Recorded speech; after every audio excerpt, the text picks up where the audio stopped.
Hello every one. അപ്പോൾ ഇന്നത്തെ പടം പാലും പഴവും. പടത്തിൻ്റെ പേര് പോലെ തന്നെ ഒരു സിമ്പിൾ ക്യൂട്ട് പടം.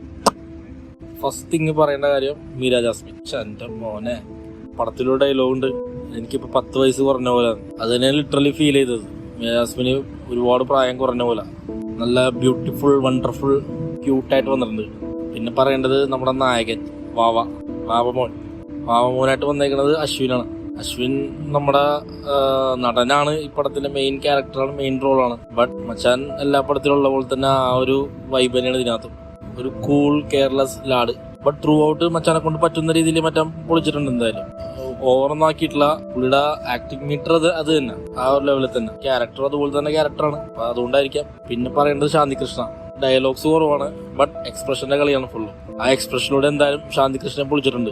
പിന്നെ ഒരുപാട് പേരുണ്ട്, മണിയമ്പിള്ള രാജു, അശോകൻ ഇത്തിരി ചില സ്ഥലത്ത് ഭയങ്കര ഓവറായി പോയ പോലെ തോന്നി എനിക്ക്. പിന്നെ ആരാണ്, പിന്നെ മിഥുനുണ്ട്. പ്രോമിനന്റ് ആയിട്ട് ഈ പറഞ്ഞ ആൾക്കാരൊക്കെ തന്നെ ഉള്ളൂ. പിന്നെ കുറെ ഫ്രണ്ട് സെറ്റപ്പും ബഡ്ഡീസും കാര്യങ്ങളൊക്കെ ആയിട്ട് അങ്ങനെ ഒരു സൈഡിൽ പോണു. മീര ജാസ്മിനും അതേ ത്രൂ ഔട്ട് പൊളിച്ചിട്ടുണ്ട്. എന്തായാലും ഈ പടത്തിനെ കുറിച്ച് പറയുകയാണെങ്കിൽ നമ്മൾ ട്രെയിലറിൽ കണ്ട പോലെ തന്നെ 33 വയസ്സുള്ള ലേഡി 23 വയസ്സുള്ള പയ്യനെ കല്യാണം കഴിക്കണം. അപ്പൊ അതന്നെ ഇതിന്റെ മെയിൻ തീം. ബട്ട് പടം ഇങ്ങനെ കണ്ടുവന്നപ്പോ എനിക്ക് ഫീൽ ചെയ്തതും മറ്റേ നമ്മുടെ ദിലീപിന്റെ മുത്താപ്പ എന്ന് വിളിക്കുന്ന ഒരു പടമുണ്ടല്ലോ, പടത്തിന്റെ പേരെന്താണ് എനിക്ക് ഓർമ്മയില്ല. മൂത്താപ്പ എന്ന് വിളിക്കൂലേ ദിലീപിനെ. എന്നാൽ കൂട്ടുകാരന്റെ കല്യാണത്തിന് പോയിട്ട് ഒരു പണിയെ കെട്ടിക്കൊണ്ടുവന്നത്, ആ ഒരു പടത്തിന്റെ ഇതാണ് എനിക്ക് ഫീൽ ചെയ്തത്. ബട്ട് ആ പടമൊക്കെ വേറെ ലെവല്, അതിനായിട്ടൊന്നും കമ്പയർ ചെയ്യാൻ പറ്റില്ലത്.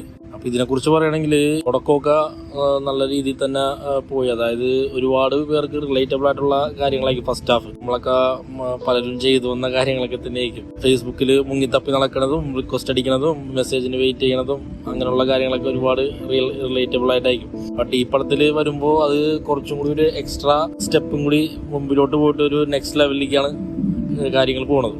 ഇതിന്റെ മേക്കേഴ്സ് എനിക്കൊന്ന് ഉദ്ദേശിച്ചേക്കുന്നത് അതായിരിക്കും. ആ ഒരു ചാറ്റിങ്ങും ആ ഒരു മെസ്സേജ് അയക്കലും അല്ലാണ്ട് ഒരു എക്സ്ട്രാ സ്റ്റെപ്പും കൂടി സംഭവിച്ചു കഴിഞ്ഞാൽ എന്ത് ജീവിതത്തിൽ സംഭവിക്കാം എന്നതിനെ കുറിച്ചായിരുന്നു ഒരു പറയാൻ ഉദ്ദേശിക്കുന്നത്. ഇതിൽ എന്തൊക്കെ തന്നെ ആയാലും ഇപ്പോഴത്തെ സാഹചര്യത്തിൽ നടക്കുന്നതും നടന്നുകൊണ്ടിരിക്കുന്നതും നടക്കാൻ വളരെയധികം സാധ്യത ഉള്ളതായിട്ടുള്ള കാര്യങ്ങളൊക്കെ തന്നെ ഇതിനകത്ത് പറഞ്ഞു പോയിട്ടുള്ളത്. പിന്നെ ഈ പടത്തിൽ അത് പറഞ്ഞ രീതിയൊക്കെ വളരെ 1, 2, 3 പറഞ്ഞിട്ടുള്ള പരിപാടികളായിപ്പോയി.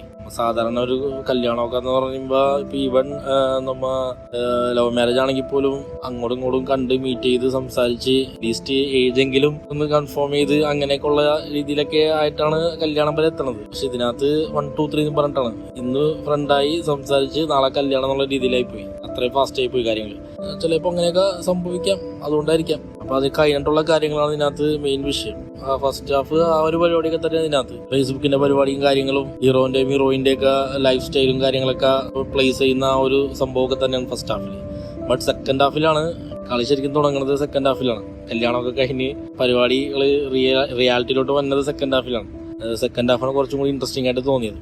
പിന്നെ ഈ പടത്തിൽ പറയുന്ന വിഷയം നമുക്ക് വളരെയധികം ചിന്തിക്കേണ്ടതും ഡിസ്കസ് ചെയ്യേണ്ടതുമായിട്ടുള്ള ഒരു വിഷയം തന്നെയാണ്. ഒരു ലൈഫ് പാർട്ട്ണറെ നമ്മൾ ചൂസ് ചെയ്യുമ്പോൾ അല്ലെങ്കിൽ ലൈഫ് നമ്മൾ റിലേഷൻഷിപ്പ് പോകുമ്പോൾ നമ്മൾ ഒരുപാട് കാര്യങ്ങൾ ചിന്തിച്ചിട്ട് നോക്കിയിട്ടും വേണം കാര്യങ്ങൾ ചെയ്യാൻ വേണ്ടി. വയസ്സിനെ കുറിച്ചല്ല ഞാൻ പറയണത്. വയസ്സ് ഇറ്റ്സ് ജസ്റ്റ് എ നമ്പർ, അതിനെ കുറിച്ചൊന്നുമല്ല ഞാൻ പറയണത്. ബട്ട് വേറെ ഒരുപാട് കാര്യങ്ങളുണ്ട് ഇതിനകത്ത്. കാരണം നമ്മ ഈ സോഷ്യൽ മീഡിയയിൽ കൂടി നമ്മ ഫേസ്ബുക്ക് അല്ലെങ്കിൽ വേറെ എന്തെങ്കിലും പരിപാടിയിൽ കൂടി നമ്മ കണ്ട് നമ്മ ഒരു റിലേഷൻഷിപ്പിലാവുമ്പോൾ പുറത്തിരിക്കുന്ന ആളുടെ ഉദ്ദേശശുദ്ധിയും കൂടി നമ്മൾ മനസ്സിലാക്കണം. ആ ആളിന്റെ റിയൽ മോട്ടീവ് എന്താണ്, റിയൽ ക്യാരക്ടർ എന്താണെന്നും കൂടി നമ്മ മനസ്സിലാക്കിയിട്ട് വേണം ഇതിനകത്ത് പോയി പെടാൻ വേണ്ടി. കല്യാണം റിലേഷൻ എന്നൊക്കെ പറഞ്ഞു കഴിഞ്ഞാൽ എന്തായാലും ലൈഫിൽ വേണ്ട കാര്യം തന്നെയാണ്. ഇങ്ങോട്ടുള്ള ആക്സെപ്റ്റൻസ്, റെസ്പെക്റ്റ്, ലവ്, ഈ 3 കാര്യങ്ങളാണ് ഇതിനകത്തുള്ള മെയിൻ ഘടകം. ബാക്കിയുള്ള കാര്യങ്ങളൊക്കെ കല്ലിവല്ലി. പിന്നെ വേറൊരു വിഷയം, ഒരു ലൈഫ് പാർട്ട്ണറെ നമ്മൾ ചൂസ് ചെയ്യുമ്പോൾ അല്ലെങ്കിൽ ലൈഫ് സൈറ്റ് എന്ന് പറയുമ്പോൾ എല്ലാവരെയും നമ്മൾ നോക്കേണ്ട കാര്യമൊന്നുമില്ല. ബട്ട് അറ്റ്ലീസ്റ്റ് നമ്മുടെ friends, family, close relatives, parents, ഇങ്ങനെയുള്ള ആൾക്കാരെ നമ്മൾ എന്തായാലും നോക്കണമല്ലോ. അവരെയും കൂടി കൺവിൻസിങ് ആക്കാൻ നമുക്ക് കഴിയണം, അല്ലെങ്കിൽ നമ്മുടെ റിലേഷന് കഴിയണം. അങ്ങനെ എന്തുണ്ടെങ്കിൽ മൂവ് ഓൺ, നോ പ്രോബ്ലം. പിന്നെ ഈ പടത്തിന്റെ ക്ലൈമാക്സ്, അതായത് ലാസ്റ്റ് എൻഡിങ് എനിക്ക് അത്ര അങ്ങോട്ട് കൺവിൻസിങ് ആയില്ല.